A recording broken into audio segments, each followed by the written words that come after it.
Dear students, यह video class 12 subject biology chapter number 3 का भाग 8 है।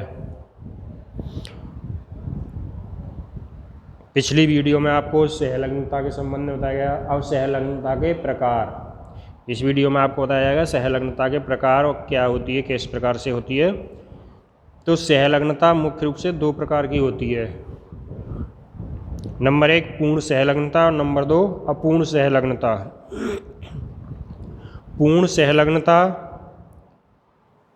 सहलग्नता जब जीन्स किसी एक ही गुणसूत्र युग्म पर उपस्थित होते हैं, यानी गुणसूत्र किसी एक ही जोड़े पर, जब किसी जीन्स किसी एक ही गुणसूत्र के युग्म अर्थात गुणसूत्रों के जोड़े पर स्थित होते हैं और बिना किसी विनिमय के एक पीढ़ी से दूसरी पीढ़ी में स्थानांतरित हो जाते हैं।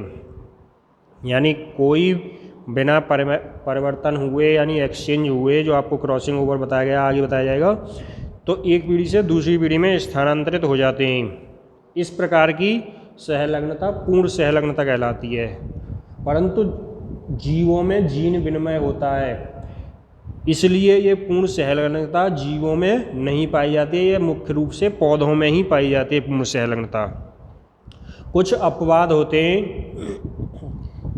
जिनमें जीवों में पाई जाती है, जैसे एक ड्रोसोफिला यानी फल मक्खी, इसमें पूर्ण सहलग्नता पाई जाती है।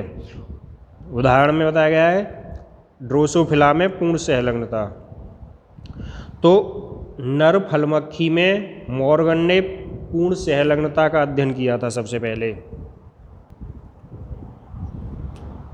इसमें इन्होंने देखा कि एक भूरे रंग जिसके जीन यानी एलील्स डबल कैपिटल जी और उसके अवशेषी पंखों यानी स्मॉल डबल वी वाली फल मक्खी का संकरण काले रंग की यानी स्मॉल डबल जी व लंबे पंख डबल स्मॉल वी वाली फल मक्खी से कराया। तो F1 पीढ़ी में यानी पहली पीढ़ी में भूरे और लंबे पंख वाली मक्खियाँ प्राप्त हुईं, अर्थात जो हमारा प्रभावी रंग था वहाँ पर भूरा रंग और लंबे पंख प्रभावी, इसलिए भूरे और लंबे पंख वाली मक्खियाँ प्राप्त हुईं। लेकिन इस F1 पीढ़ी की जो मक्खी प्राप्त हुई भूरे और लंबे, इसका संकरण काले व लंबे पंख वाली मादा फल मक्खी से कराया। तो F1 पीढ़ी में हमारे जनकीय प्रकार की यानी भूरे रंग की अवशेषी पंखों वाली और काले रंग की लंबे पंखों वाली मक्खियाँ प्राप्त हुईं और जिनका अनुपात 1:1 था, यानी दोनों बराबर 1:1 में थीं। तो इस तरह से पूर्ण सहलग्नता इसमें प्रदर्शित हुई। और सेकंड प्रकार आता है अपूर्ण सहलग्नता। अपूर्ण सहलग्नता में सहलग्न जीन्स अलग अलग रहती हैं, यानी जीन विनिमय होने के बाद जब सहलग्न जीन अलग अलग होती हैं तो इसे हम अपूर्ण सहलग्नता कहते हैं। जैसे मक्का के पौधे में अपूर्ण सहलग्नता।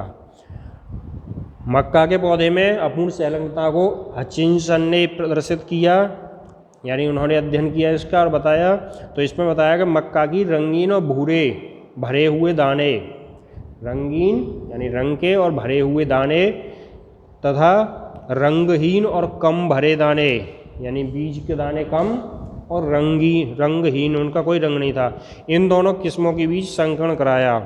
तो F1 पीढ़ी में सभी बीज यानी सभी पौधे रंगीन व भरे हुए बीज वाले थे। यदि जीन्स स्वतंत्रता पूर्वक अपव्यूहित होते तो इनमें, यदि स्वतंत्र अपव्यूहन के नियम के अनुसार स्वतंत्र अपव्यूहित होते तो इनमें 96.4 तथा 3.6 का अनुपात दिखाई देता, जबकि ऐसा नहीं हुआ।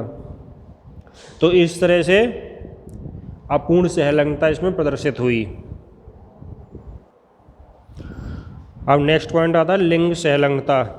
लिंग सहलग्नता क्या होती है? लिंग सहलग्नता लिंग गुणसूत्रों पर उपस्थित जीन्स के मध्य पाई जाती है। यानी लिंग गुणसूत्रों पर जो जीन्स उपस्थित होते हैं उनमें लिंग सहलग्नता पाई जाती है, परंतु इसका संबंध लिंग निर्धारण से नहीं होता, अर्थात ये लिंग निर्धारण पर कोई भी प्रभाव नहीं डालती। अब सहलग्नता को प्रभावित करने वाले कारक, सहलग्नता को प्रभावित करने वाले कारक मुख्य रूप से दो होते हैं, आयु और ताप। जब आयु के आधार पर, जब बढ़ती हुई आयु के कारण जीन विनिमय, यानी जैसे जैसे जीव की आयु बढ़ती जाती है उसमें जीन विनिमय कम होता जाता है और सहलग्नता की तीव्रता बढ़ जाती है। इसी तरह ताप में वृद्धि होने पर कायजमा निर्माण की संभावना बढ़ जाती है। आपको क्रॉसिंग ओवर, आपको जीन विनिमय बढ़ाया जाएगा बाद में। इसमें कायजमा एक बिंदु आता है, तो कायजमा की जैसे जैसे ताप बढ़ता है तो उनके कायजमा की अधिकता बढ़ जाती है और जिससे सहलग्नता प्रभावित होती है। तो इस तरह से ये दोनों कारक, आयु और ताप, सहलग्नता को प्रभावित करते हैं।